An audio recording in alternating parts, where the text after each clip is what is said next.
Good morning everyone. हमने previous session के अंदर आपका एक टॉपिक खत्म किया, फाइनल अकाउंट। अब हम एक न्यू टॉपिक शुरू होने जा रहे हैं, आपका नाम है बिल्स ऑफ एक्सचेंज।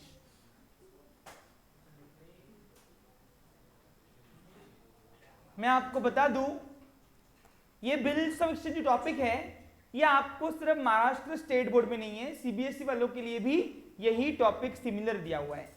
यानी कुछ टॉपिक ऐसे हैं जो दोनों की अकाउंटिंग में सेम आते हैं, तो मेरे जो कोर्सेज बनते हैं वो दोनों के लिए यूनिवर्स से बनते हैं। यानी इन शॉर्ट, अगर मैं सीबीएसई वालों के लिए और महाराष्ट्र स्टेट बोर्ड के लिए बना रहा हूं तो मुझे अपग्रेडेड वाला नॉलेज देना पड़ेगा और दूसरा थोड़ा एडवांस लेवल का देना पड़ेगा। इसलिए हम जो आपको पढ़ाते हैं, आप चाहो तो अगर कोई आपका भाई बहन सीबीएसई कोई बोर्ड से होगा तो उसको भी ये एप्लीकेबल हो जाएगा। ओके स्टूडेंट्स, चलिए तो शुरू करते हैं। सबसे पहले हमारा एक हमारी वननेस की एक कल्चर है। कल्चर क्या है?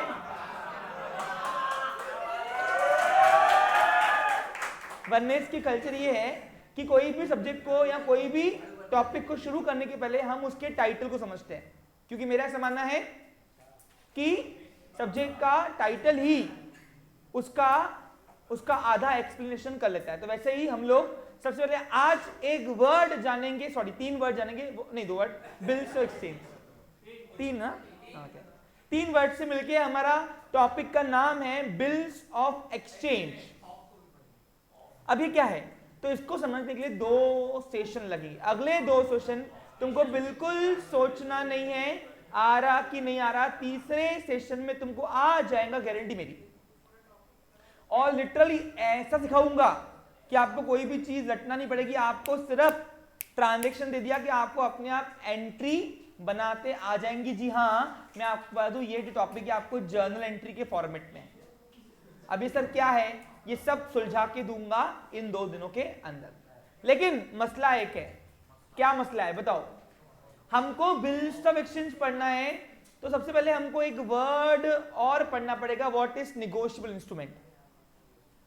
तो आज का सेशन जो है बिल्स ऑफ एक्सचेंज शुरू करूंगा, लेकिन उसके पहले हम समझेंगे shortly what is negotiable instrument और नेगोशिएबल इंस्ट्रूमेंट्स क्या होते हैं, ये कैसे आए एग्जिस्टेंस में, ये सब चीजें अपने को पढ़ाना पड़ेगा। देखिए, निगोशिएशन का मतलब क्या होता है? बातचीत करना, व्यवहार करना, उसको बोलते हैं निगोशिएशन। क्या बोलते हैं? आप जब 2 लोग आपस में डील करते हैं तो इन शॉर्ट वो निगोशिएट करते हैं, बराबर कि नहीं? लेकिन क्या सर निगोशिएशन और निगोशिएबल का मतलब सेम है क्या? नहीं। देखो, आपको बिल्स ऑफ एक्सचेंज अगर समझना है तो सबसे पहले आपको एक वर्ड आना चाहिए, व्हाट इज निगोशिएबल इंस्ट्रूमेंट। तो देखो, निगोशिएबल,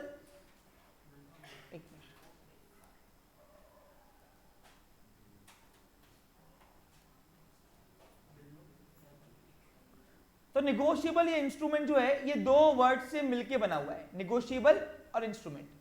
अब निगोशिएबल का एग्जैक्ट मीनिंग बताऊं मैं अगर, तो उसका मतलब होता है, निगोशिएबल का मतलब होता है 2 वर्ड से मिलके बना हुआ है। निगोशिएबल का पहला जो मतलब होता है वो होता है ट्रांसफरेबल।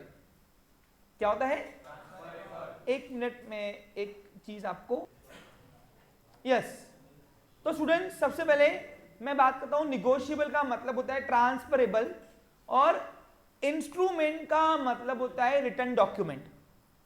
यानी इसका मतलब है कि जब भी कोई ऐसी चीज, डॉक्यूमेंट या कोई ऐसी थिंग हम इजीली ट्रांसफर कर सकते हैं किसी के पास भी, देने से ही जब उसकी हो जाती है तो उसको बोलते हैं ट्रांसफरेबल प्रॉपर्टी। इसका मतलब है निगोशिएबल इंस्ट्रूमेंट। यानी निगोशिएबल का जो एग्जैक्ट मीनिंग है अगर मैं बात करूं तो उसका मतलब है ट्रांसफरेबल, जो ट्रांसफर हो पाए, और इंस्ट्रूमेंट का मतलब है रिटन डॉक्यूमेंट, यानी ऐसे डॉक्यूमेंट राइटिंग में हो जो, क्योंकि लॉ कभी भी राइटिंग में डॉक्यूमेंट मांगती है। अब सर ये समझा नहीं क्या होता है एग्जैक्टली और सर मुझे ये बिल्स ऑफ एक्सचेंज पढ़ाने के लिए निगोशिएबल इंस्ट्रूमेंट कहां से लिया सर? हीरो तो बिल्स ऑफ एक्सचेंज है, ला लिया निगोशिएबल इंस्ट्रूमेंट क्यों लाया सर? सबसे पहले आपका क्वेश्चन ये होगा, तो मैं उसका आंसर दूं, bills of exchange is a one type of negotiable instrument.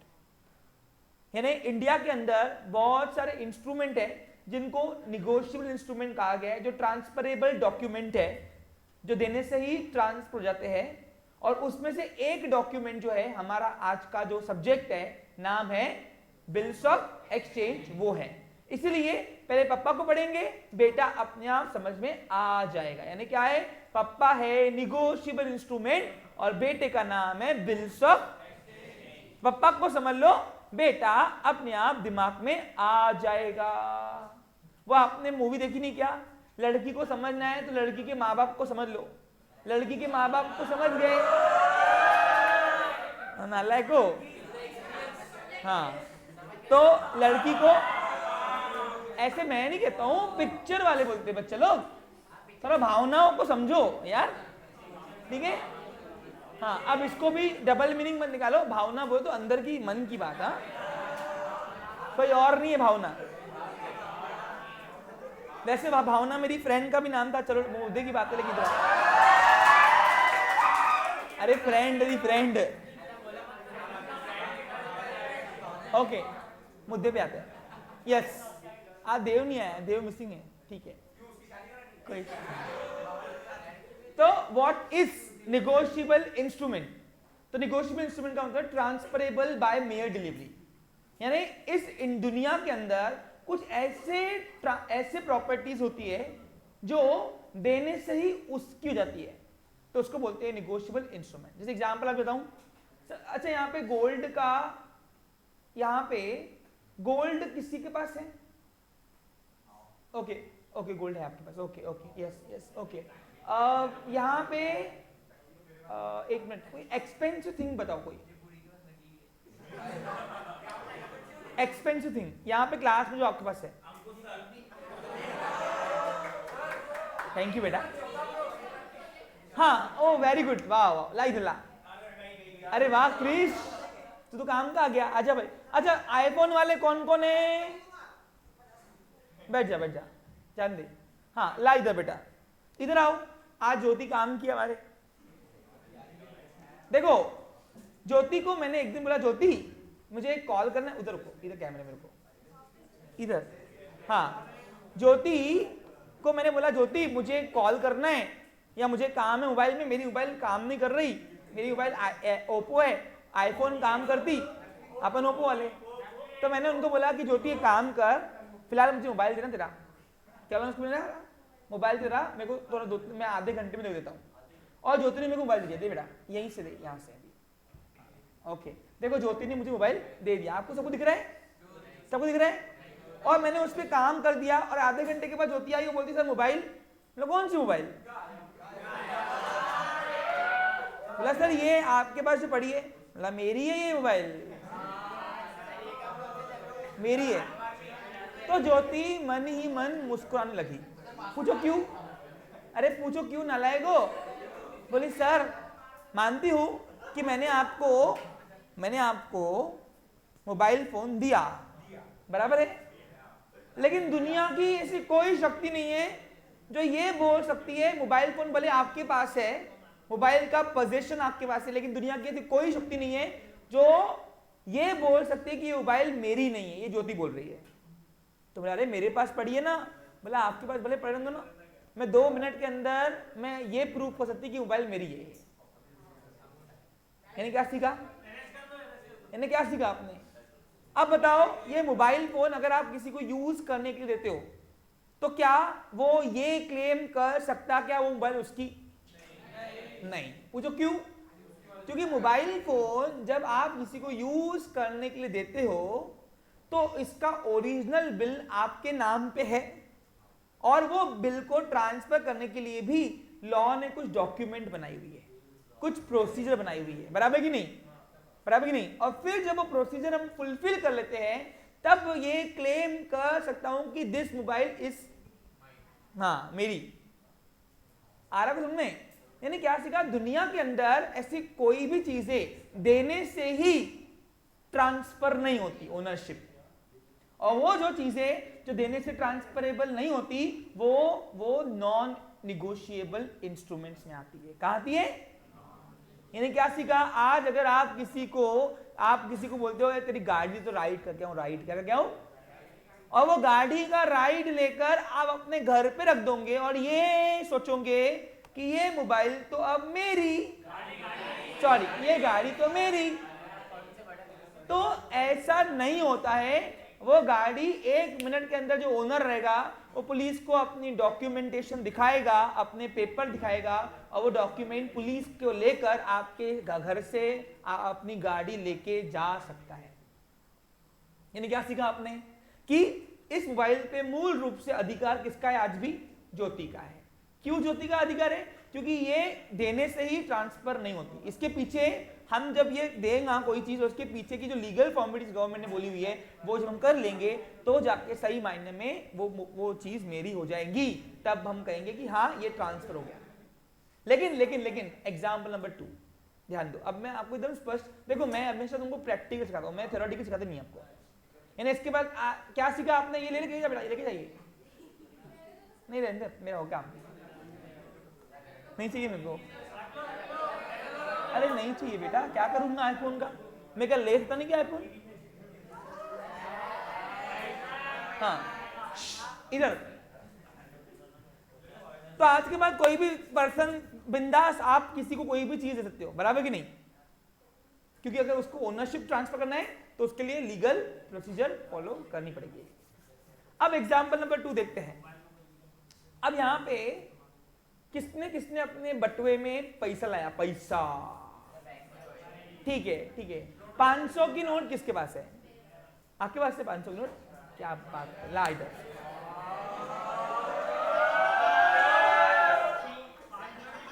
हाँ 500 ला, 500। हाँ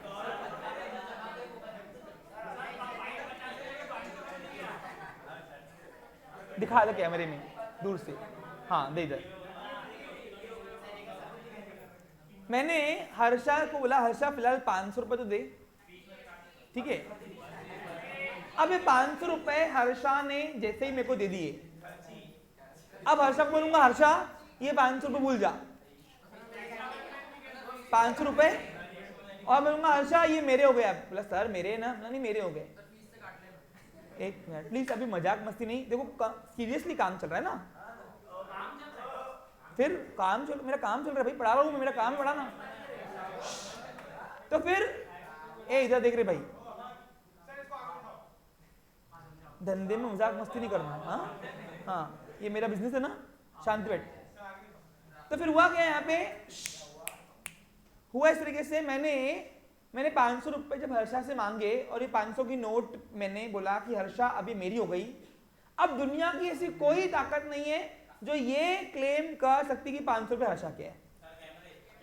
कैमरा छोड़ के, कैमरा अगर मैंने रिकॉर्डिंग गायब कर दी है, अरे तुम्हारे बोलने तो कुछ नहीं होता। पूछो क्यों? देखो सिंपल बात कर रहा हूं, एक मिनट ध्यान दो। एक तो ये 500 रुपए पे किसका नाम लिखा हुआ नहीं है। अरे फिंगरप्रिंट क्या 500 रुपए हर्षा के पास आए होंगे जब, तो इससे पहले 10 लोगों से घूम के आए होंगे। तो फिंगरप्रिंट यहाँ पे देखो 100 मिल जाएंगे। क्या मिल जाएंगे? तो ये 100 फिंगरप्रिंट मिलने से ये प्रूफ नहीं होगा कि ये 500 रुपए हर्षा के हैं। वो 100 के 100 लोगों ने जिसने 500 रुपए एक्सचेंज किए, क्या किए? वो उसके हो गए। यानी क्या सीखा? जब मैं ज्योति से मोबाइल लिया यूज करने के लिए और मैंने वो क्लेम किया कि मेरा है, तो वो क्लेम दुनिया की कोई ताकत मुझे नहीं करने दे सकती कि वो चीज मेरी है। लेकिन जैसे ही मैंने हर्षा से 500 रुपए लिया तो वो मेरे हो गए। अब ये प्रूफ दुनिया का कोई नहीं कर सकता कि ये 500 मेरे नहीं है, क्योंकि ये 500 में किसी का नाम लिखा हुआ। और इसलिए देखो पैसे जो है वो देने से ही उसकी ओनरशिप ट्रांसफर हो जाती है। इसलिए आप दुकानदार को 100 रुपए देते हो, उसी वक्त वो 100 रुपए उसके हो गए। इसलिए जब आपको सड़क पे अगर 500 रुपए का नोट मिलता है तो वो ये क्लेम नहीं कर सकता कि मेरा है। अगर सही में उसका होगा भी, लेकिन आपको मिल गया तो आपका है। अभी दुनिया की कोई ताकत आपको रोक सकती नहीं है कि 500 रुपए इसको दे। आप समझेगा क्लियर? यानी क्या हुआ? जब मोबाइल लिया तो ट्रांसफर नहीं हुई ओनरशिप, लेकिन ये 500 का नोट देने से ही रख दूं जेब में, रख दूं जेब में। 500 मेरे। It is known as negotiable instrument. जो प्रॉपर्टी, जो डॉक्यूमेंट, जो चीज देने से ही उसकी इज्जत ये है it is known as negotiable instrument. Actually real meaning negotiable का वो ये यश खैर है, खैर है। आप कैमरे में आ रहे हो, खैर हो, बातें करते वक्त अगर खैर नहीं करूंगा तो फिर इंसल्ट तो मेरी होंगी ना, क्या खैर है पीछे। हाँ, आपको समझ में आ रहा क्लियर? ये दो एग्जाम्पल दिए, दोनों में एक प्रॉपर्टी निगोशिएबल था क्योंकि देने से ही ओनरशिप मेरी हो गई। अब इसको कोई प्रूव कर देगा? नहीं। अरे भाई पैसे देने से किसके भी हो जाते ना, तो इसका कोई प्रूफ नहीं है कि ये चीज उसकी थी, इसने दे दिया, उन्होंने मेरा। अब मैंने इधर रहे गोपाल, मैं बोलता हूं गोपाल मेरी तरफ से खर्ची। अब बताओ ये 500 किसके हो गए? इधर आप कैमरे में आओ, 500 किसके हो गए? कैमरे अबे दे रहा है वो वापस। अरे भले कर रहा तुझे यार, 500 दे रहा था पागल। हाँ अब बताओ, सिंपल बात है, अब 500 रुपए किसके हो गए? वो गोपाल के। अब मैं प्रूव करता कि मेरे वो, तो ये क्या हुआ? अब 500 रुपए गोपाल ने सपोज सोनल को दिए, सोनल को दिए, किसके हो गए 500 रुपए? इसलिए आप देखो जब मेहमान आता, मेहमान तो मेहमान आता तो आपको खर्ची देता, कहता वो खर्ची होने के बाद मम्मी बोलती खर्च नहीं करना, मम्मी को बोलते जाओ यहाँ से, मेरे वो भी। अरे मम्मी बोलती ना, मेहमान ने 500 दिया, जैसे ही मेहमान गया ला 500 रुपए। हमारी मम्मी तो करती थी बचपन में, अब तुम्हारी नहीं करती तो तुम पे बिगड़ गए ना बेटा, हम लोग सुधरे हुए ना आज भी, सही कि नहीं? तो इसलिए पैसे किसी के सगे नहीं होते हैं, पैसों को पेड़ होता है, यानी पैर यानी क्या, जिसके पास गए वो उसके हो जाते हैं। और दुनिया की कोई ताकत, कोई लॉ ऐसा नहीं बना जो ये प्रूफ कर सके कि वो पैसे आपके ही है। नहीं बेटा, वो पैसे उसके हो गए क्योंकि उसके ऊपर कोई किसी का नाम लिखा हुआ नहीं है। It's a bearer instrument, bearer document. Bearer document का होता है मतलब होता है ब्लैंक डॉक्यूमेंट जिसमें कोई ओनरशिप का नाम लिखा हुआ होता नहीं है। और सारी बेरर डॉक्यूमेंट जो होती है वो ट्रांसफरेबल बाय मेयर डिलीवरी होता है, यानी देने से, दे दिया उसके, दे दिया उसके। लेकिन कुछ प्रॉपर्टी ऐसी होती है जो मेयर डिलीवरी होती है, देने से नहीं होती है। एग्जाम्पल हाउस, एसी, इसकी ओनरशिप चाहिए तो आपको इनवॉइस बनता है। क्या बनता है इसका? इसलिए आप देखो दुकानदार से जब एसी लेते हो तो आप उसका बिल लेते हो, कहते हो बिल, और वो बिल डॉक्यूमेंटेशन होने के बाद जाके, लीगल फॉर्मेलिटी होने के बाद जाके आप ट्रांसफर करते हो डॉक्यूमेंट। इसी को नाम दिया है transferable property. It means negotiable instrument और नॉन निगोशिएबल इंस्ट्रूमेंट। बताओ कौन कौन से निगोशिएबल इंस्ट्रूमेंट होते हैं और कौन कौन से समझा आपको? जो चीज देने से उसकी हो गई वो क्या हो गई? Negotiable instrument. और जो चीज देने से नहीं हुई, उसकी ओनरशिप ट्रांसफर नहीं हुई है, वो नॉन निगोशिएबल है। ऐसे ही दुनिया के अंदर। अब सर तो क्या आप हमको पैसा पढ़ने वाले हो? पैसा क्या निगोशिएबल इंस्ट्रूमेंट है? तो पैसा निगोशिएबल इंस्ट्रूमेंट नहीं है सर। अभी तो बताया आपने, अभी तो बोला सर आपने, 1 मिनट पहले बोला आपने। आप अपनी जबान से कैसे पलट रहे हो? तो वो क्यों नहीं है, इसका सेशन एट लास्ट आपको समझ में आ जाएगा। ठीक है, क्लियर? हाँ अब बताओ, 2 वर्ड समझ में आया? निगोशिएबल इंस्ट्रूमेंट, जो देने से उसकी ओनरशिप ट्रांसफर हो जाती है। हाँ अब आपको कुछ क्वेश्चन है, मैं पहले क्वेश्चन लेता हूं, बोलिए। गोल्ड ओनरशिप ट्रांसफर करना पड़ेगा आपको, तो वो भी निगोशिएबल, नॉन निगोशिएबल में कहेंगे। नहीं नहीं नहीं नहीं नहीं, गोल्ड का बिल बनता है। क्या बनता है?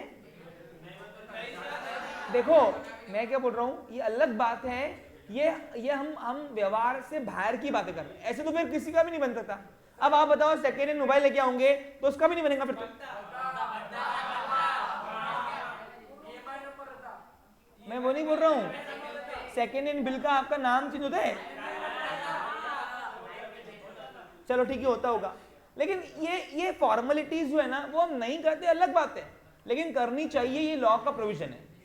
अगर आपके घर पे बिल, अगर आपके घर पे गोल्ड मिलता है ना, गोल्ड, और आपकी ओनरशिप नहीं है ना उसके अंदर, तो यू कैन नॉट क्लेम कि it is your gold, because it is not your property.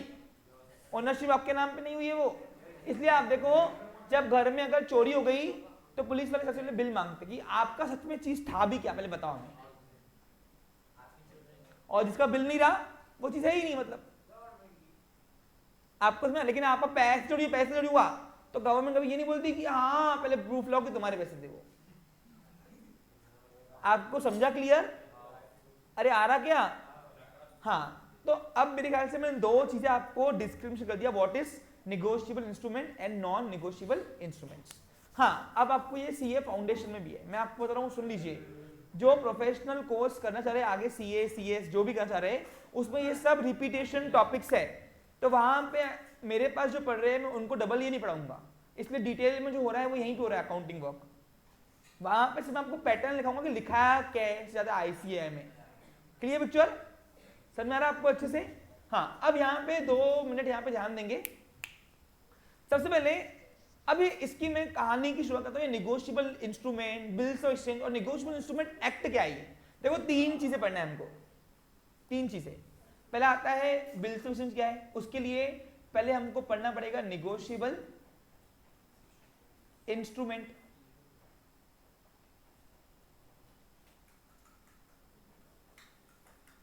और निगोशिएबल इंस्ट्रूमेंट के बाद हमको पढ़ना पड़ेगा निगोशिएबल इंस्ट्रूमेंट एक्ट। अब इसकी कहानी की शुरुआत होती है अंग्रेजों से। ध्यान देंगे बच्चा लोग, ये कहानी की शुरुआत जो होती है वो होती है अंग्रेजों से।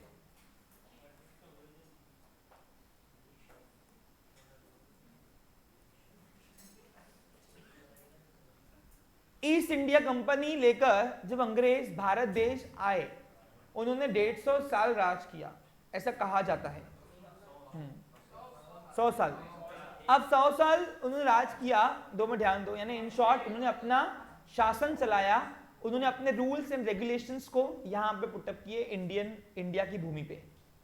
तो ईस्ट इंडिया कंपनी एक व्यापारी आया था, बिजनेस लेके आया था, एक कंपनी बिजनेस करने के लिए इंडिया में आई थी, और उन्होंने धीरे धीरे अपना पूरा जो बिछाया बिजनेस को, वो लार्ज स्केल पे लेके गए, पूरे इंडिया लेवल पे लेके गए वो।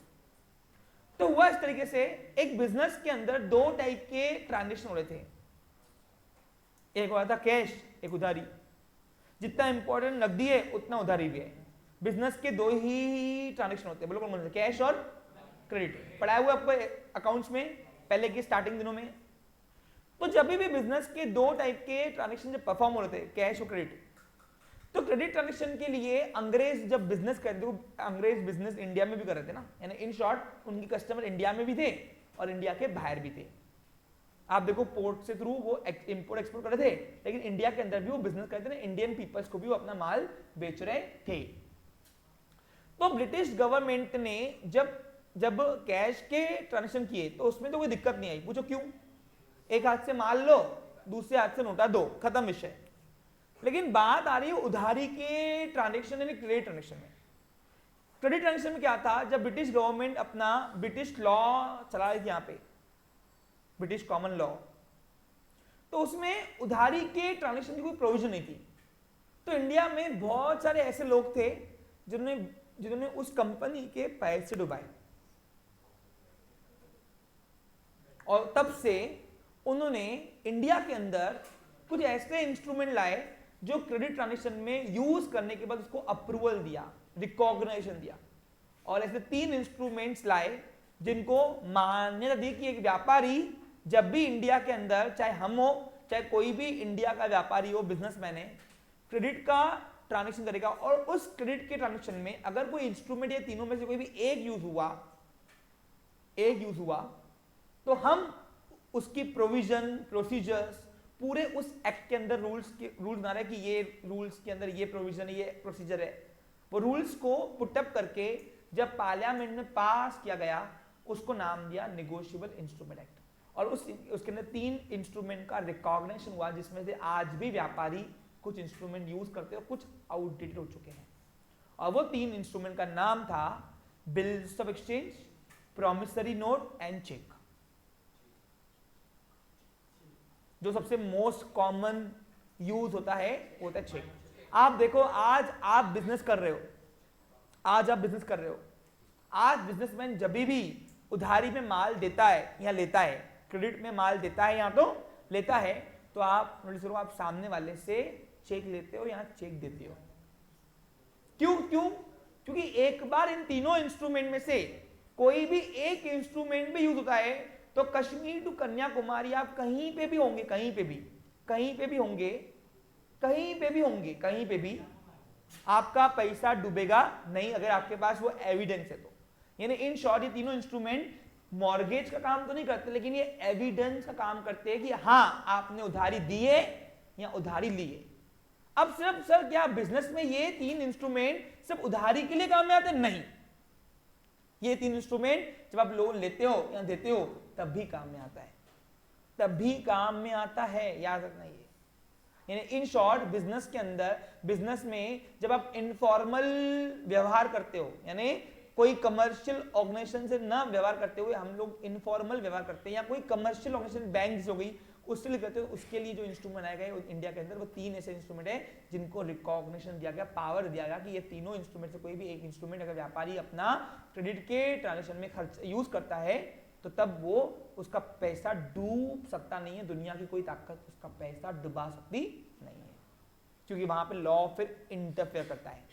और सिर्फ तीनों इंस्ट्रूमेंट नहीं जाते तो फिर लॉ सोचता है, गवर्नमेंट सोचती है कि हम तुम्हारे बीच में आए कि नहीं आए, क्योंकि आपने हमारे इंस्ट्रूमेंट यूज नहीं किए जो हमने लिखे गए एक रूल बुक के अंदर, जो हमने पास किया पार्लियामेंट के अंदर और राष्ट्रपति भवन में, नाम था निगोशिएबल इंस्ट्रूमेंट एक्ट।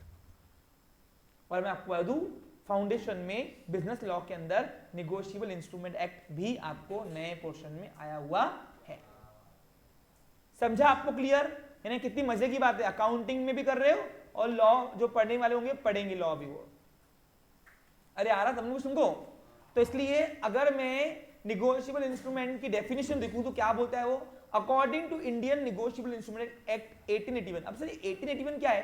कोई भी ईयर एक्ट का लिखा जाता है आगे जिस वक्त वो रिकॉग्नाइजेशन में आया, अप्रूवल में आया, इनेक्टेड आया, यानी जो अप्लीकेबल में आया, जिस ईयर से एक्ट लागू होता है पूरे देश के अंदर, उस ईयर का ईयर जो है वो नाम के पीछे लगाया जाता है।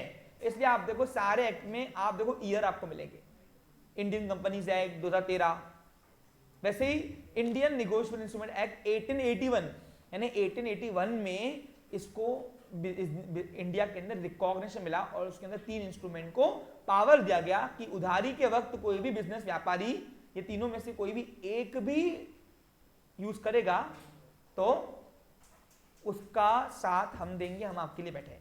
अब मैं आपको इन 3-4 दिनों के अंदर सिर्फ एक्ट का मतलब, ये इंस्ट्रूमेंट्स के मतलब नहीं सिखाऊंगा, मैं बकायदा आपको यहां पे वो बना के दिखाऊंगा कि आप बिजनेस में भी कैसे उसको अप्लाई कर सकते हो, क्योंकि मेरा काम है आपको प्रैक्टिकल बेस अकाउंटिंग देना, और प्रैक्टिकल बेस अकाउंटिंग तभी दे पाएंगे जब मैं आपको ये सिखाऊं कि कैसे उसको यूज किया जाता है। Got it clear? समझा आपको अच्छे से? तो इसलिए मेरा टॉपिक थोड़ा लेंथी जाता है, लेकिन मैं प्रैक्टिकल बेस देने का ही नॉलेज देने की कोशिश करता हूं ताकि आप प्रैक्टिकल में उसको अडॉप्ट कर पाए। अब देखिए सर, चेक तो मोस्ट कॉमन इंस्ट्रूमेंट है जो हम यूज करते हैं, लेकिन आज तक आपने कभी बिल्स ऑफ एक्सचेंज या प्रॉमिसरी नोट कभी यूज नहीं किया होगा। मैं आपको बकायदा यहां पे बना के भी दिखाऊंगा, ओरिजिनल वाला, नकली नहीं, और बकायदा मैं आपको यहाँ पे यूज भी करके दिखाऊंगा और उसका पावर क्या है वो भी दिखाऊंगा। समझा आपको? क्लियर? पक्का? अच्छे से clear? So what is negotiable instrument? Got it? अच्छे समझ में आ गया आपको? क्लियर? हाँ। अब यहां पे ध्यान दो। अच्छा, किस किस का तुम में से पैन कार्ड बना हुआ है? ओके, वेरी गुड, ठीक है। चलो, पैन कार्ड वाला कोई पर्सन नहीं है यहाँ पे? कोई नहीं है? 18 वाला? अरे मेरा तो है ना, लेकिन तुम प्रैक्टिकली तुमको यूज सिखाना ना, इसलिए पूछ रहा हूँ। नहीं तो ओके, चलो अच्छी बात है। हितेन को उस दिन बिठाएंगे यहाँ पे क्लास में, क्योंकि पैन कार्ड एसेंशियल है उसके लिए। ठीक है, क्लियर पिक्चर? समझा अच्छे से? हाँ। अब यहाँ पे ध्यान देंगे बच्चा लोग, please, it's request to you all of you, ध्यान दो। हाँ, तो बताओ आज के बाद कोई पूछेगा कितने इंस्ट्रूमेंट है निगोशिएबल, तो बताओ कितने हैं? Bills of exchange, promissory note और चेक। अब सर जैसे कि मैंने आपने बताया 500 की पत्ती लिया हर्षा से, बोलते मेरी हो गई, तो सर उस वक्त तो आपने बोला कि it is also negotiable instrument, transfer property bye mere delivery, बराबर कि नहीं? तो सर फिर इसमें लिखा हुआ क्यों नहीं है? तो मैं आपको बता दूं, cash currency, legal tender money is not recognized as a negotiable instrument because these three instruments can be converted into money, that's why.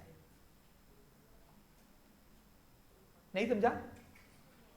किसको किसको ये स्टेटमेंट समझी नहीं? ये देखो, करेंसी जो है, देश की करेंसी भी ट्रांसफरेबल प्रॉपर्टी है। क्या है ये? By mere delivery, because it's a one type of promissory note. वो जो आपने 500 की पत्ती देखी ना, वो एक प्रकार का प्रॉमिसरी नोट है, लेकिन उसको प्रॉमिसरी नोट में रिकॉग्नाइज नहीं किया गया है। पूछो क्यों? उसका जल्दी करो। प्रॉमिसरी नोट क्यों है बता दूं आपको पहले मैं। देखो, आप अगर 500 की नोट निकालोगे तो आप इसमें ये पाओगे, उसमें लिखा होता है मैं धारक को 50 रुपए अदा करने का वचन देता हूं। मैं धारक को 500 रुपए अदा करने का वचन देता हूं। I promise to pay the sum of ₹500 as a bearer, लिखा हुआ है वहां पे। देखो, निकालो 500 की नोट।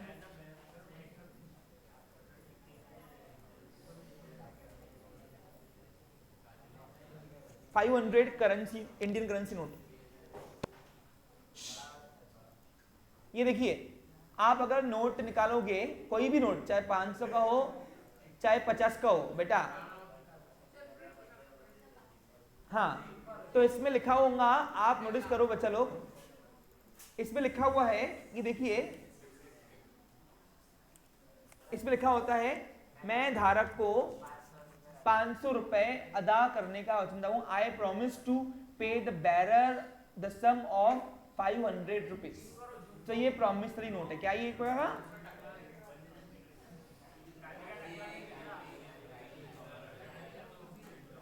ओके, तो ये भी एक प्रकार का प्रॉमिस है जो गवर्नर कर रहा है इंडिया का, कि आप 500 रुपए का वैल्यू उसको एक्सचेंज करो, मैं ये एक्सचेंज वैल्यू मैं आपसे गारंटी ले रहा हूं। लेकिन fortunately this currency is not part of this three instrument. Why? पूछो why? Because this three instruments can be convert into currency. जैसे एग्जाम्पल देखो, आप बैंक में आप किसी से चेक लेते हो, चेक बैंक में यूज होता है, ओवरऑल बैंक आपको वो चेक के बदले में क्या देगा? कैश देगा ना। तो वो इसलिए नहीं होता है क्योंकि ये तीनों इंस्ट्रूमेंट जो है वो एक्सचेंज होते हैं कैश में, करेंसी में, इसलिए करेंसी को भी अगर इंस्ट्रूमेंट ला लिया तो वो किस में कन्वर्ट होंगे? अगर मैंने करेंसी को भी अगर इंस्ट्रूमेंट ला लिया तो फिर वो एक्चुअली यूज कैसे होंगे? क्योंकि उनके एक्सचेंज में मिलेगा क्या? तो मनी मिलना चाहिए, इसलिए वो तीनों इंस्ट्रूमेंट को लक्ष्य कह रहे, उस तीनों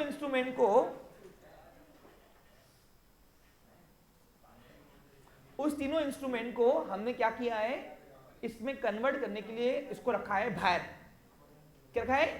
and that's why cash is not a part of negotiable instrument. Got it clear? समझा आपको अच्छे से? हाँ, अब चेक को देखो, सबसे पहले हम बात करेंगे व्हाट इज चेक। क्योंकि आप चेक पता है आपको। एक मिनट, यहाँ सबसे पहले काम करते हैं प्रॉमिसरी नोट्स क्या होता है, मैं देखते हैं। देखो, बिल्स ऑफ एक्सचेंज भी इजी है, मैं तीनों में से कोई भी आपको पहला पढ़ा सकता हूँ। देखते हैं कौन सा स्लाइड में दिया हुआ है। अब वो तीनों इंस्ट्रूमेंट के बारे में पढ़ने जा रहे हैं। ओके, हाँ, अब एक और बात इससे बता दूं मैं आपको, बिल्स ऑफ एक्सचेंज जो है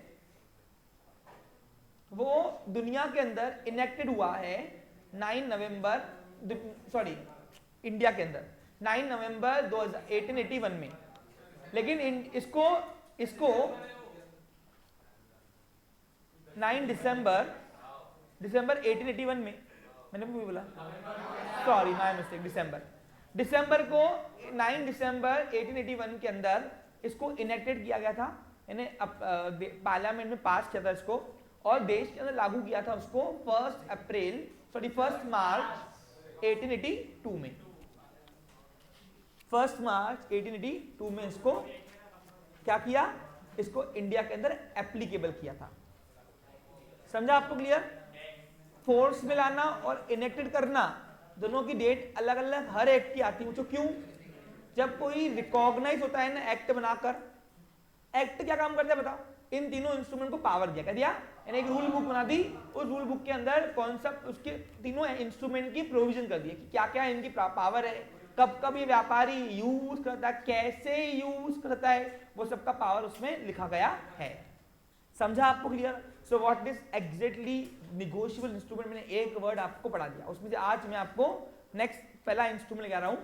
अच्छा, ये नॉन ट्रांसफर प्रॉपर्टी और ट्रांसफरेबल प्रॉपर्टी का एक एग्जांपल यहां पे बना के दिया है। देखो अब ये गीता है और ये सीता है। गीता ने सीता की गाड़ी लिया यूज करने के लिए। अब बताओ गाड़ी यूज करने के लिए लिया, अब बताओ प्रॉपर्टी दे गई, पोजीशन आ गया, लेकिन क्या ओनरशिप ट्रांसफर हुआ क्या? क्योंकि अगर कोई चीज आप अगर कोई चीज आप फिजिकल टर्म में किसी को ओनरशिप ट्रांसफर करते हो उसके लिए लीगल फॉर्मेलिटीज है, देने से नहीं होती, तो ये नॉन निगोशिएबल है। क्या ये? लेकिन अगर मैं किसी को चेक दूं, किसी को मैं बैरर चेक दूं, मैंने चेक के आपको टाइप्स पढ़ाए हुए, बैरर, क्रॉस, स्टेट, ये सब चेक के टाइप्स आपको पढ़ चुके हैं। आपने कहां पढ़े हुए बच्चे लोग? खैर जतिन, आपने कहां पढ़े हुए हैं? आपने कहां पढ़ा हुआ है? 11th में जब मैंने आपको चेक टॉपिक पढ़ाया था उसमें आपको मैंने टाइप्स पढ़ाए थे, क्रॉस, बैरर, ऑर्डर चेक, है ना, और ये क्या बोलते हैं स्टेट चेक, ये सब तुमको आपको मैंने पढ़ाए हुए 11th में सेशन डाले हुए उसके अंदर, तो वो मैं एरिया नहीं पढ़ाऊंगा। पूछो क्यों? देखो वैसे कायदे से तो मुझे नेगोशिएबल इंस्ट्रूमेंट भी नहीं पढ़ाना चाहता, नेगोशिएबल इंस्ट्रूमेंट एक्ट भी नहीं पढ़ाना चाहता। क्यों? पूछो क्यों? क्योंकि उसमें एक ही इंस्ट्रूमेंट है तुम्हारे पोर्शन में, बिल्स ऑफ सेल्स, तो कायदे से मुझे वही टॉपिक सुनना, लेकिन मैं एक सेशन आपको देता हूँ ताकि मैं आपको यूज करा पाऊँ कि प्रैक्टिकली आप कैसे यूज करते हो, इसलिए मैं आपको बता रहा हूँ। तो अगर आप किसी को चेक दे रहे हो, बैरल चेक का मतलब क्या होता है मालूम है? ब्लैंक चेक, जो देने से ही उसका हो जाता है। याद करो, आप हवाला करते हो ब्लैंक चेक का, बिजनेस में हवाला होता है, क्या होता है? देखो क्या हुआ, ए ने बैरल चेक दिया बी को, अब कुछ माल वाल लिया होगा, तो ए ने दिया चेक बी को, अब बी को सी को पेमेंट करनी थी, पैसे नहीं, तो उसने ए का चेक क्या सी को वो दे सकता है? दे सकता है। पूछो क्यों? क्योंकि बैरल चेक के ऊपर किसी का नाम होता, और बैंक आपसे पूछते भी नहीं कि आपको चेक मिला क्यों, बस आप बैंक में जाना, इसकी स्पेसिफिक बैंक है एक ही बैंक में, और आपने ये चेक दिया, जैसे चेक दिया आपको पैसे हाथ में आ जाएगा। तो क्या हुआ बताओ? चेक देने से ही ट्रांसफर हो गया ओनरशिप, इसको बोलते हैं मेयर डिलीवरी। तो ये चेक जो हो गया वो बन गया निगोशिएबल इंस्ट्रूमेंट, जो इंस्ट्रूमेंट देने से ही ट्रांसफर हो जाता है। क्लास के बाहर जाओ, हाँ क्लास के बाहर जाओ, 2 दिन टर्मिनेट करूंगा, पूछूंगा तो अभी क्लास के बाहर जाओ, क्लास के बाहर जाओ। जो इंस्ट्रूमेंट देने से ही ट्रांसफर हो जाता है उसी को नाम देते हैं नेगोशिएबल इंस्ट्रूमेंट, और बैरल चेक भी वही काम करता है अगर आप नोटिस करोगे तो। समझा आपको? क्लियर लिखा हुआ है, mister A issued a bearer cheque of ₹10,000 to mister B. Mister B wants to return money borrowed from C. अब सी से उसने लिए होंगे पैसे 10,000 का each. As he was unable to pay in cash, he give the cheque of mister C which was received from Mr. A। तो ए का check उसने हवाला कर दिया, तो इसी को बोलते हैं ट्रांसफर बाय मेयर डिलीवरी, और इसी को बोलते हैं नेगोशिएबल इंस्ट्रूमेंट। दैट्स व्हाई आप देखो बैरल चेक नेगोशिएबल इंस्ट्रूमेंट का काम करता है। ठीक है, क्लियर? अब चेक की डेफिनेशन क्या है, चेक के अंदर कितनी पार्टीज का इन्वॉल्वमेंट होता है, वो हम यहाँ पे पढ़ने जा रहे हैं। तो पहला इंस्ट्रूमेंट हम यूज कर रहे हैं, नाम है, बोलो क्या? पहले डेफिनेशन पढ़ ले। As per the Indian Negotiable Instrument Act, a negotiable instrument means a promissory note, bills of exchange or check payable either by order or to the bearer। Order यानी क्या होता है? ऑर्डर और बेरर यानी blank, यानी किसी specific person के लिए, या तो पता नहीं किसके लिए लेकिन देना है, क्योंकि बैरल चेक कई बार हाथों से गुजरता है, कई हाथों से गुजर सकता है, लेकिन जो ऑर्डर चेक होता है उसमें नाम होता है लिखा हुआ। अब मैं चेक की बात कर रहा हूं क्योंकि बिल्स ऑफ सेल्स और प्रॉमिसरी नोट से आप नोविस हो, यानी आपको पता ही नहीं है क्या है, इसलिए मैं चेक का एग्जांपल देके आपको पढ़ा रहा हूं, लेकिन ये तीनों इंस्ट्रूमेंट ऐसा काम करते हैं एक्चुअली। मेरी बात आप सबको समझ आ रहा है? पक्का अच्छे से? कोई डाउट नहीं है इसमें? ठीक है, अब हम पढ़ते हैं उसमें से पहला what is bills of exchange. नहीं, पहले हम चेक पढ़ लेते हैं, नहीं प्रॉमिसरी नोट पढ़ते हैं, हाँ ठीक है ना, 5 मिनट में खत्म करना है, कोई इशू नहीं है। प्रॉमिसरी नोट कैसे बनता है आपको पता होना चाहिए ना बेटा, नहीं कि नहीं? तो उसके लिए अपने को पहले वर्क करना है ना। देखो सुनो, अच्छा एक और बात सुन लिए, चेक ब्लॉक क्यों होता है? देखो वही बात है, चेक जब आप ब्लॉक, एक मिनट, चेक आप ब्लॉक करते हो ना किसी के लिए भी, तो बैंक आपसे पहले रीजन पूछती है। ये ले लो बेटा, क्या पूछती है? रीजन पूछती है। क्या पूछती है? एक मिनट, तो जेन्युइन रीजन। हाँ नहीं मैडम आए, ठीक है ना मैम, पास तो बैठिए। हाँ अब यहाँ पे 2 मिनट ध्यान दो इधर। देखो मैं एक इंस्ट्रूमेंट को खत्म करूंगा इच, क्योंकि ये मेरा एरिया नहीं है, ये तुमको मैं गुड फील दे रहा हूँ, कह दे रहा हूँ, क्योंकि मेरा काम क्या है 12th में सिर्फ एक इंस्ट्रूमेंट आना। कौन सा? लेकिन मैं आपको तीनों पढ़ा रहा हूँ, ध्यान दो, इसलिए बोल रहा हूँ। हाँ अब प्रॉमिसरी नोट की बात कर रहा हूँ, सुनो क्या होता है। Promissory note is an return instrument in writing. सबसे पहले ये राइटिंग में होता है, not being a bank note और अ करेंसी नोट। देखो लिखा हुआ है, स्पेसिफिक किया हुआ है उसने, स्पेसिफिक। आपको समझ आ रहा? नहीं देखो बैंक नोट क्या होता है, सुनो ध्यान दो, एकदम सिंपल है। आपने ये बात तो मान लिया, जहां पे उधारी देने की बात आ रही या लेने की बात आ रही, जहां पे लोन देने की बात आ रही और लेने की बात आ रही, उसके लिए एविडेंस का काम करता है ये 3 इंस्ट्रूमेंट। मानते हो कि नहीं? इसलिए आप देखो जब भी आप बिजनेस में या किसी के साथ भी उधारी लेने का और देने का काम करते हो, तब आपका ये इंस्ट्रूमेंट होता है। मानते हो कि नहीं? सुनो, प्रॉमिसरी नोट तो समझ जाएगा जहां से इतना गारंटी हो, बाकी 2 इंस्ट्रूमेंट रहेंगे वो अगले सेशन शुरू करेंगे, यानी बिल्स सब लास्ट पढ़ाऊंगा। तो क्यों? वो पढ़ाते पढ़ाते शुरू कर देंगे टॉपिक अपना अकाउंटिंग पार्ट, इसलिए। हाँ यानी मैं कल जाऊंगा पहले चेक की ओर और फिर बिल्स ऑफ एक्सचेंज। 2 मिनट ध्यान दो, सर प्रॉमिसरी नोट में पढ़ा दूंगा अभी। देखो तो क्या हुआ, जब भी आप बैंक से लोन लेते हो, लेते हो लोन। हाँ तो बैंक से जो लोन लेते हो, सुनने वाली बात है, समझो उस चीज को, समझना पड़ेगा आप तुमको। उसके वो बैंक से आप लोन लेते हो तो लोन देना it's a one type of credit, मालूम है कि नहीं? उधारी होगी नहीं भी, अरे शॉर्ट टर्म लोन या लॉन्ग टर्म लोन लो, तो बैंक आपसे डॉक्यूमेंटेशन साइन कराती है, डॉक्यूमेंट पेपर वर्क। उस पेपर वर्क में एक प्रॉमिसरी नोट भी होता है जो आपसे साइन करवाती है वो एक्चुअली। समझ रहा? अब वो डॉक्यूमेंटेशन भले बैंक तुमको बना के देती है, लेकिन बैंक आपके डॉक्यूमेंटेशन में ऐसा लिखती है कि मैं यानी होल्डर जो लोन ले रहा है वो बना रहा है।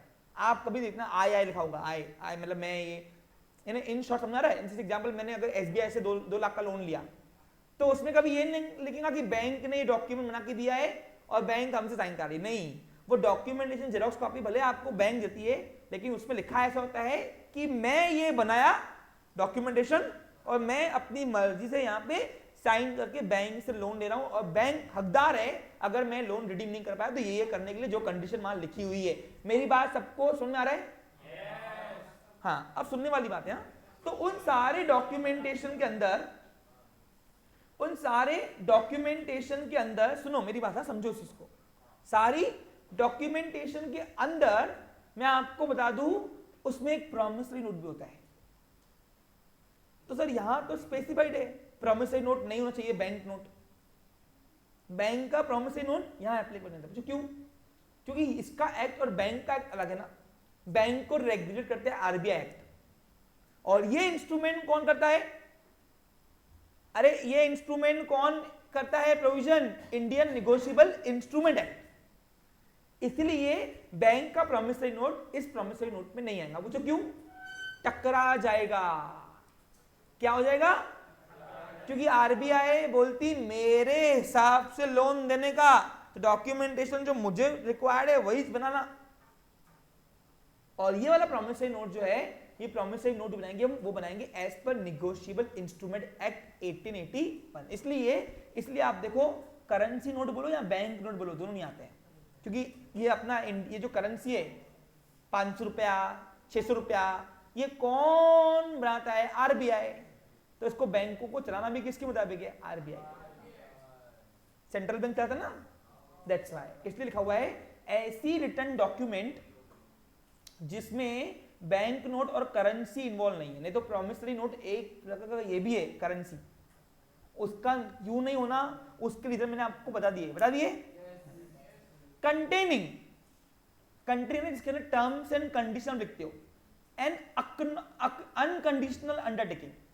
अंडरटेकिंग का मतलब क्या होता है? अंडरटेकिंग का मतलब होता है कोई तो भी एक्टिविटी चलाना। अंडरटेकिंग का मतलब क्या होता है? कोई तो भी एक्टिविटी चलाना, बराबर है कि नहीं? अनकंडीशनल अंडरटेकिंग क्या? बिना शर्त, बिना शर्त, जो बेशर्त हो, यानी बिना शर्त, जो मैंने बोल दिया बात खत्म। जैसे मैं बोलता हूं ना, बेटा मैंने बोल दिया ना एक बार, पूछना नहीं क्यों, बस जो मैंने बोल दिया खत्म करो।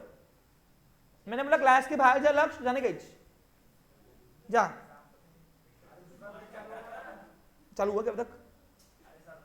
Please you can go. Unconditional order क्या हुआ ये? यानी प्रॉमिसरी नोट के अंदर एक अनकंडीशनल अंडरटेकिंग ऑर्डर नहीं है। अब क्यों? पूछो क्यों?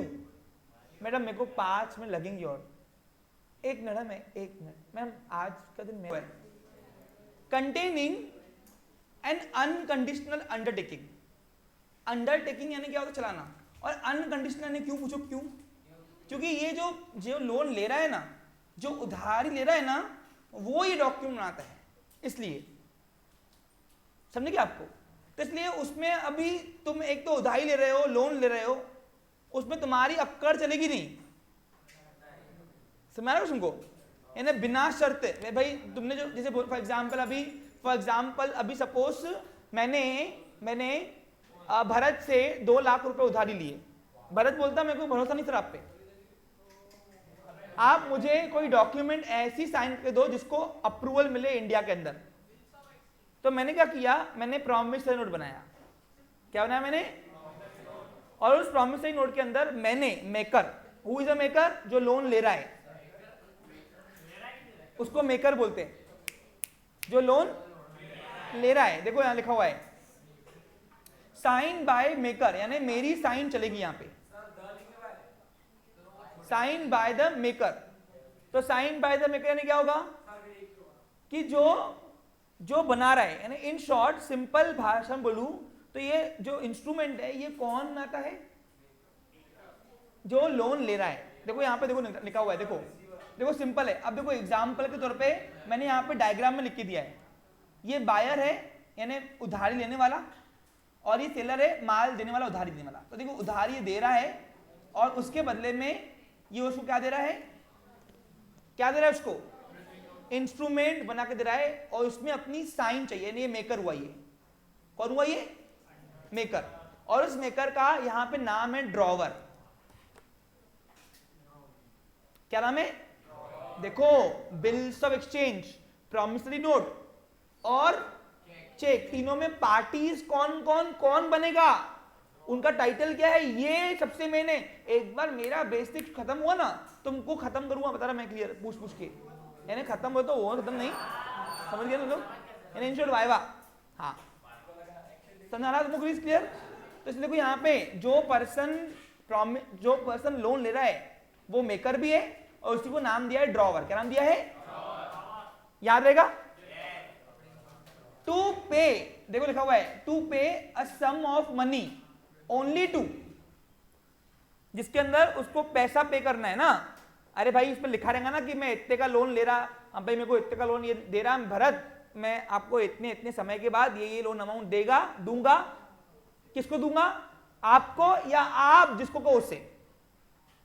लिखा हुआ है टू और to the order of the certain person. Certain person कौन? जिससे हम लोन ले रहे हैं उसको, या वो जिसको कहे उसको, वो जिसको कहे उसको। और the bearer of the instrument, या तो कोई भी आए, या तो उसको, या तो वो जिसको कहे, जो पर्सन आएगा मैं उसको, जो ये इंस्ट्रूमेंट लेके आएगा सिंपल भाषा में, मैं उसको पैसे दूंगा। पूछूंगा भी नहीं तू कौन है, तू भरत का आदमी है, तू कौन है, मेरे को नहीं पता। मेरे पास इंस्ट्रूमेंट आएगा वो तारीख पर और मैं पैसे दूंगा। ऐसे इंस्ट्रूमेंट को नाम दिया है, बोलो क्या? Promissory notes. समझा क्या आपको क्लियर? आज समझा क्या आपको क्लियर? अब प्रॉमिसरी नोट्स में कौन है देखा आपको क्लियर? देखो अगर गुड्स की बात करूं तो गुड्स देने वाला, उधारी देने वाला ड्रॉई कहलाएगा। क्या कहलाएगा? या क्रेडिटर। और जो उधारी ले रहा है वो डेटर या ड्रॉवर। वैसे अगर लोन की बात करो, लोन की, तो इनफॉर्मली अगर आप मार्केट से पैसा उठा रहे हो और उस बंदे को आप पे भरोसा नहीं है, तो प्रॉमिसरी नोट्स आपसे डिमांड कर सकता है। नहीं साइन नहीं, आप ही बना के आओ और खुद ही साइन करके दो हमको। हाँ ये देखो ये यही है, ये इसकी खासियत क्या इंस्ट्रूमेंट की, ये वो पर्सन आता है जो लोन लेना चाह रहा है। मैं फिर बोल रहा हूं बार बार, बिल्स ऑफ एक्सचेंज इससे उलट है, एकदम उल्टा। तो ये पार्टीज में होंगी तुमको कंफ्यूजन, क्या होंगी, मेरे से बाद में नहीं पूछना फिर, मैं बार बार फोकस कर रहा हूं पार्टीज के टाइटल को, समझो उस चीज को। हाँ अब देखो यहां पे क्या हुआ, देखो ये ए है ये बी है, अब ए ने इसको लोन दिया, बी ने इसको लोन दिया, और ए ने उसको प्रॉमिसरी नोट साइन करके दिया। क्या किया, तो बताओ डेटर कौन हुआ, लोन लेने वाला, और सॉरी ड्रॉवर कौन हुआ, लोन लेने वाला, उधारी लेने वाला, और ड्रॉई कौन हुआ, उधारी देने वाला या लोन देने वाला। जैसे एग्जांपल अभी भरत और मेरे में से बताओ ड्रॉई कौन है, भरत, और मैं कौन हुआ, ड्रॉवर। और जो ड्रॉवर है वो खुद ये इंस्ट्रूमेंट बना के देता है। समझा क्लियर आपको अच्छे से? हाँ अब 2 मिनट ध्यान दो, प्रॉमिसरी नोट दिखता कैसा है, तो ऐसे दिखता है, देखो यहाँ पे ये दिखता ऐसा है, यानी एक नॉर्मल नोट ही दिखता है ये। आप सबको समझ में आ रहा है बेटा लोग, अरे समझ में आ रहा है कि आपको? देखो इस पे लिखा हुआ है, पर अभी मैं यहाँ पे इसको अप्लाई करता हूं। देखो यहाँ पे सबसे पहले यहाँ पे आता है प्लेस ऑफ रेसिडेंट, यानी कौन सा आएगा, अकोला। यहाँ पे डेट, आज तारीख कौन सी है, 25/7/2023, और यहाँ पे मेकर देखो कुछ लिख रहा है आई, यानी ये लोन लेने वाला खुद बना रहा है। आई यानी कौन, मिस्टर ए यानी मैं, एग्री एंड प्रॉमिस टू पे। अब मैंने कितना लोन लिया उससे, सर्टन मनी, क्या हो गया, 2 लाख रुपीस।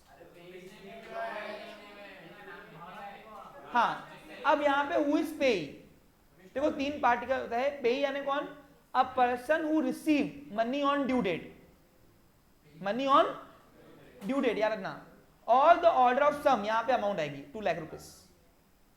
अब 2 लाख रुपीस एक्चुअली किस में चाहिए अपने को, उसमें चाहिए, इन वर्ड्स में होता है। क्या होता है, अभी यूरोस नहीं आएगा, क्यों पूछो, क्योंकि ये अपना इंडियन बिल है ना, इंडियन प्रॉमिसरी नोट में यूरो नहीं आता, रुपीस आता था।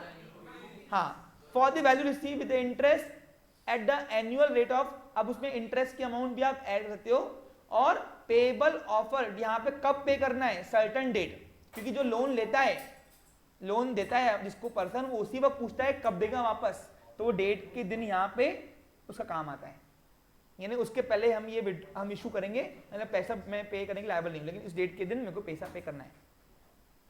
समझा क्या आपको क्लियर? और यहाँ पे मेरी साइन मेकर की, मेकर यानी कौन, ड्रॉवर की, कौन, आज के बाद मेकर बोलो तो कौन, ड्रॉवर, याद रहेगा। तो ये ऐसा बनता है। अच्छा और मजे की बात क्या है, इसमें एक रेवेन्यू स्टैम्प भी आता है। वो रेवेन्यू स्टैम्प कैसे दिखता है, क्या होता है, ये मैं आपको बताऊंगा। Clear picture? यानी फॉर्मेट है किसका, प्रॉमिसरी नोट। यानी आज के बाद क्या सीखा बच्चा लोग सुनो, आज के बाद ये सीखा तुमने, ध्यान दो इधर, ये सीखा तुमने आज के बाद कि अगर तुमको किसी को मार्केट में पैसे देना है और अगर तुमको उसके ऊपर भरोसा नहीं है तो क्या करना, सुनो, पैन कार्ड लेना उसका, उसके ऊपर साइन रहती, क्या थी उसकी साइन, और बोलना ऐसी साइन वाला मेरे को प्रॉमिसरी नोट बना के दे। क्या बोलोगे भाई, पैन कार्ड ला तेरा और मैं साइन मैच कर दूंगा, उसने वो साइन वाला प्रॉमिसरी नोट तुमको बना के दे दिया, वो अटक गया है। अब वो कश्मीर टू कन्याकुमारी कभी जाए, तुम्हारा पैसे डूबने वाला भले वो कागज का टुकड़ा क्यों ना चलता, सब उसमें रेवेन्यू स्टैम्प लगाना। रेवेन्यू स्टैम्प कैसे दिखना है तुमको कल दिखाऊंगा वो। बेटा ये प्रॉमिसरी नोट तुम्हारे पोस्टर में नहीं है, छोड़ दो इसको। अच्छा अब बताओ, एक इंस्ट्रूमेंट क्लियर है, what is promissory note clear है पक्का। अब 2 इंस्ट्रूमेंट बाकी कलम पढ़ेंगे, ठीक है, डन। हाँ अब ये डेफिनेशन में कल आके पूछूंगा पहले। A promissory note is an instrument in writing not being a bank note or currency note, मतलब कुछ चलेगा, containing an unconditional undertaking, order नहीं है, अंडरटेकिंग है, रिक्वेस्ट है। ये देखो कुछ इंस्ट्रूमेंट ऑर्डर है और कुछ इंस्ट्रूमेंट रिक्वेस्ट है। चेक और बिल्स ऑफ ऑर्डर है, क्या है ये, और ये अंडरटेकिंग है, ये रिक्वेस्ट है, भाई मेरे को पैसा दे, मैं रिक्वेस्ट कर रहा हूं देखो कि मैं तेको ये तारीख को दे दूंगा पैसे। समझा आपको? लिया containing unconditional undertaking signed by the maker to pay a certain sum of money only to or to the order of certain person। यानी क्या होता है, कभी कभी पर्सन सर्टन यानी क्या, पे ही ऑलरेडी फिक्स होता है। देखो तीन पार्टी का इन्वॉल्वमेंट है, कौन कौन सा, ड्रॉवर, ड्रॉई और पे। अभी क्या होता है कि कल मैं इसके ऊपर थोड़ा डिस्कस करूंगा, अभी टाइम नहीं थोड़ा, तो कल इसके ऊपर और करेंगे थोड़ा बहुत, 5 मिनट। चलिए, have a nice day, take care.